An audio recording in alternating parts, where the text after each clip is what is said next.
So ఇప్పుడు సౌదీలో కానీ ఇతర అనేక దేశాల్లో విపరీతమైన ఆయిల్ లెవెల్స్ ఇవన్నీ ఉన్నాయండి. వాళ్ళు ఈ ప్రికాషన్స్ కానీ ఆపరేషన్స్ ఏదైనా జరిగితే సంఘటనని నిరోధించడానికి ఎలాంటి ప్రత్యేక వ్యవస్థ అక్కడ ఉంది? ఇదంతా ఆయిల్ ఆయిల్ ఫీల్డ్ అంతా ఒక ఇంటర్నేషనల్ స్టాండర్డ్ అండి. ఓకే. ఇంటర్నేషనల్గా ఓపెక్స్ అని ఉంటుంది. మొత్తం ఆయిల్ ఒకే రేట్ అమ్మాలి, ఈ బిఓపి ఇలా వాడాలి, ఈ రేంజ్లో వాడాలి అని ఒక రూల్స్ అండ్ రెగ్యులేషన్స్ ఉంటాయి. ఆహా, దాన్ని ఎవరైనా ఫాలో ఇంటర్నేషనల్ రూల్ ఎవరైనా ఫాలో అవ్వాల్సిందే. అది ఓకే అండి. అంటే ఈ రక్షణ ప్రమాణాలు ఏ విధంగా ఉంటాయి? సేమ్ అందరు సేమే, అంతా ఒక్కలాగే. సేఫ్టీ అంతా ఒకటేనండి, ఎక్కడ ఏమీ తేడా ఉండదు. ఎక్కడ ఏమి తేడా ఉండదు. ఐఏడిసి రిపోర్ట్ ఉంటుంది, ఇంటర్నేషనల్ డిపిఆర్ ఉంటుంది. ఆ రిపోర్ట్ ప్రకారం అందరూ వెళ్తాడు. ఐఏడిసి ప్రకారంగా వెళ్తాడు ఎవరైనా సరే, ఇంటర్నేషనల్ స్టాండర్డ్ వెళ్తారు.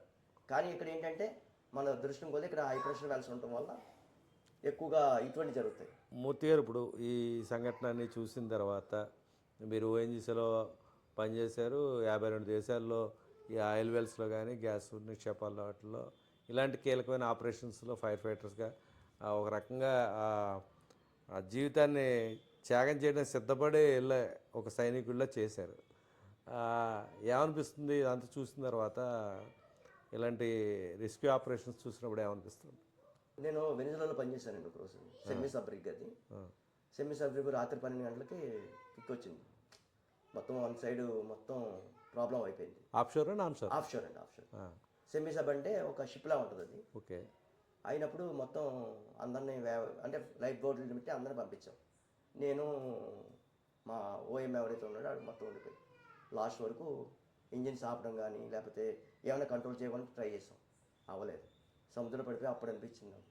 సముద్రంలో 2-3 గంటలు ఉండిపోయామండి మేము అతను కలిపి. దూకేసాం.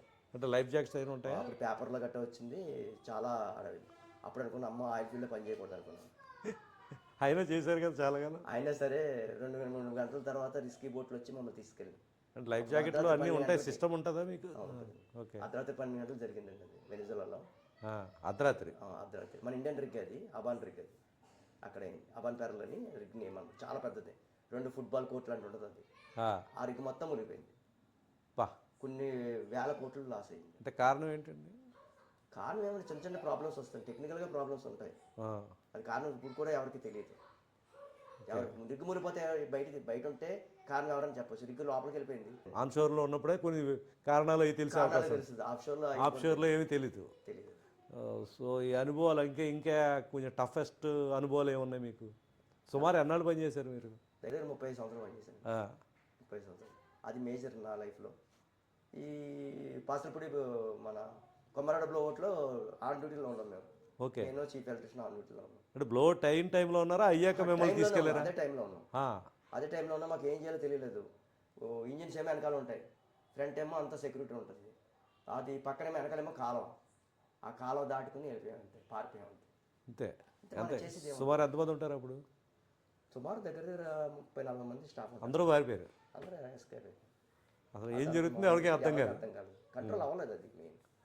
ఆ తర్వాత అందరూ మళ్ళీ దాని ప్లానింగ్, సౌండ్ వస్తుంది మెయిన్, భయంకరమైన సౌండ్, చెవులు పగిలిపోతాయి. ఆ సౌండ్కి మనం అక్కడ భయం వేస్తుంది మనకి. ఓకే. పారిపోతాం. ఇప్పుడు అంటే అప్పట్లో కొంచెం కొత్త కాబట్టి కొంచెం ఏదైనా చేయగలం అనిపిస్తుంది. తర్వాత కొంచెం ఎక్స్పీరియన్స్ వచ్చిన తర్వాత ధైర్యంగా కొంచెం ఎదరికి వెళ్తాం. సార్, మూర్తి గారు, అంటే ఇంకా ఫైనల్గా వచ్చేద్దాం. మనకి చాలా వివరాలు చెప్పారు ఆయిల్ వెల్స్ సంబంధించి, దాంట్లో ఉండే ఆపరేషన్స్, రిస్కులు అని కూడా. ఫైనల్గా మీరు చెప్పేది ఏంటి సార్, అంటే జనానికి? ఫైనల్గా అండి మీరిచ్చే సందేశం ఏంటి? అక్కడ ఉండేవాళ్ళు కానీ కంగారు పడాల్సిన అవసరం లేదా, లేకపోతే ఏదైనా జరిగినప్పుడు ఎలాంటి జాగ్రత్తలు తీసుకోవాలన్నా, లేకపోతే నష్టపోయిన వాళ్ళని ఎక్కువ ఆదుకోవాలి రైతులైనా, ఏంటి అసలు మీరు చెప్పేది ఏంటి? అంటే ప్రతిసారి కూడా ఇప్పుడు హర్ష్ కుమార్ గారు ఉన్నారు, ఆయన ఏదో పాపం చేస్తారు. అలాగే మొత్తం అందరూ కూడా మొత్తం ఈ పార్టీలకు అతీతంగా రైతుకి అన్యాయం జరగకుండా చూసుకోవాలి ఫస్ట్. ఎందుకంటే ప్రతిసారి కూడా ఇలా బ్లోఅవుట్లు అవటం, 10 మంది చచ్చిపోవటం, లేకపోతే ఇంకోటి అవటం, అలా కాకుండా వాళ్ళకి కాంపన్సేషన్ దగ్గర ₹1 కోటి వరకు ఇవ్వాలి. ఎకరం ఒక చెట్టు పెంచాలంటే వాడికి లైఫ్ లాంగ్ ఉంటుంది. పబ్లిసిటీ 100 సంవత్సరాల లైఫ్. వాడు ఇచ్చేది ఎంత? 2,000-3,000 ఇస్తాడు వాడికి. ఓకే. అది చాలా అన్యాయం. అది ఒక పంటకు వచ్చే డబ్బు అది ఆడు ఇచ్చేస్తున్నాడు. పాప మీద అంటున్నారు, గట్టిగా మాట్లాడతాను, నేను తిట్టి కేసు పెడతాను నీ మీద అంటాడు, నువ్వు మూసేస్తున్నాడు. అలా కాకుండా పెద్దలందరూ కూర్చొని వాళ్ళకి డబల్ ఛార్జ్ ఇప్పించారు. వాడి లైఫ్కి ఇంకా తిరిగి ఉండకూడదు, అలా చేయాలి. ఇప్పుడు మన గ్యాస్ లీక్ అయింది మన వైజాగ్లో, 3 కోట్లు ఇచ్చారు ఒక్కొక్కరికి. చాలు అలాగా ఎకరానికి ఎంత అని చెప్పేసి వాళ్ళు ఫ్యామిలీకి ఒక ధీమా ఉంటుంది. వాళ్ళు అంత రిస్క్ చేసినందుకు, వాళ్ళు సాక్రిఫైస్ చేసినందుకు మరి సాక్రిఫైస్ కదా, మరి ఆడి పొలంలో వేస్తున్నాం మనం వెళ్ళం, వాళ్ళ ఆయిల్ అంతా, వాళ్ళ గ్యాస్ మన ప్రపంచం అంతా వాడుకుంటున్నారు కాబట్టి. వాడుకుంటున్నాం మనం. వాడికి ఏమిస్తున్నాం మనం? ఆ సైట్ వాల్యూ ఇస్తున్నాం, దానికి అది రెంట్ అని పెడుతున్నాం. రెంట్ అని నెలలా 2,000 3,000 చెక్ వస్తుంది ఇంటికి. అది సరిపోతుంది ఆడికి? సరిపోదు కదా. పైగా రిస్క్ కూడా ఆడికి. అదృష్టం బాగున్నాడు బతికాడు, లేకపోతే ఆడు ఏమైపోతాడు? రాత్రికాడ ఆడు పడుకొని ఉంటాడు ఇంట్లో, ఆడు కాలిపోతాడు అంతే. అప్పుడు ఏమవుతావు? ఒక 20 లక్షలు 30 లక్షలు ఎంత ఇచ్చినా ఉపయోగం ఉంది. ఉపయోగం లేదు కదా. అది చాలా తప్పు, పొరపాటు అది. అందుకని కాంపెన్సేషన్ గట్టిగా ఇప్పించాలి అందరూ కలిపి, నాయకులందరూ కలిపి. నెక్స్ట్ రైతు చాలా నష్టపోతున్నాడండి. ఇప్పుడు లీక్ అయిందంతా వాటర్లో మిక్స్ అయ్యి వెళ్తుంది సముద్రం మీదగా, లేకపోతే ఇంకోటి. 1 లీటర్ వచ్చి దగ్గర దగ్గర కిలోమీటర్ కవర్ చేస్తుంది. ఇది పెద్ద సూత్రం ఇది. ఒక ఆయిల్ చుక్క కన్నుగా మనం నీటి మీద వదిలితే అది స్ప్రెడ్ అయ్యే ఏరియా 1 లీటర్ వచ్చి 1 కిలోమీటర్ స్ప్రెడ్ అవుతుంది. అది ఆ కిలోమీటర్ చేపలు పెరగం. ఆ కిలోమీటర్ దానివల్ల చాలా ఇబ్బందులు ఉంటాయి. ఓకే. దాని క్లీనింగ్ ఉండదు మనకి. అంటే ఎన్విరాన్మెంట్ పరంగాను, తర్వాత జీవ సమతుల్యం దెబ్బతింటుంది. ఇటు చేపల మీద ఆధారపడి చేపలు పట్టుకునే వాళ్ళకి ఇబ్బంది. ఇలా ఫ్లో అవుట్ అవడం వల్ల అక్కడ చుట్టుపక్కల వాటర్ ఉండదండి వాళ్ళకి. వెల్స్లో వాటర్ అంతా పొల్యూషన్ అయిపోతాయి, వైబ్రేషన్ వస్తుంది కదా. ఆ వైబ్రేషన్ మొత్తం అంతా వాటర్ అంతా మంచినీళ్ళు అన్నీ చెడుగా అయిపోతాయి, వెల్స్ అన్నీ పాడవుతాయి. వాళ్ళకు ఏదైతే తాగడానికి నీళ్ళు పెట్టుకుంటాడో ఆడి వెళ్ళ మొత్తం కొలాప్స్ అవుతుంది. పాపం ఆ విషయం తెలియదు వాళ్ళకి. అది చాలా ఇబ్బందికర పరిస్థితి. అందరినీ కూడా కాపాడాల్సిన అవసరం ఉంది. వీళ్ళందరినీ ఖచ్చితంగా ఎలాంటివి జరిగినప్పుడు ఆ నష్టపోయిన బాధితుల్ని అత్యున్నత స్థాయిలో చూడాలి. Thank you very much. ఇది చెల్లుబోయిన సూర్యనారాయణమూర్తి గారు. ఆయన ఒక అనేక సేవా కార్యక్రమాల్లోనే చూస్తున్నాం, రాజకీయ నాయకుడిగా చూస్తున్నాం. ఈ కొత్త కోణం చాలామంది తెలియదు. ఆయన 52 దేశాలు సుమారుగా తిరిగి ఈ ఆపరేషన్స్లో పాల్గొనడం జరిగింది.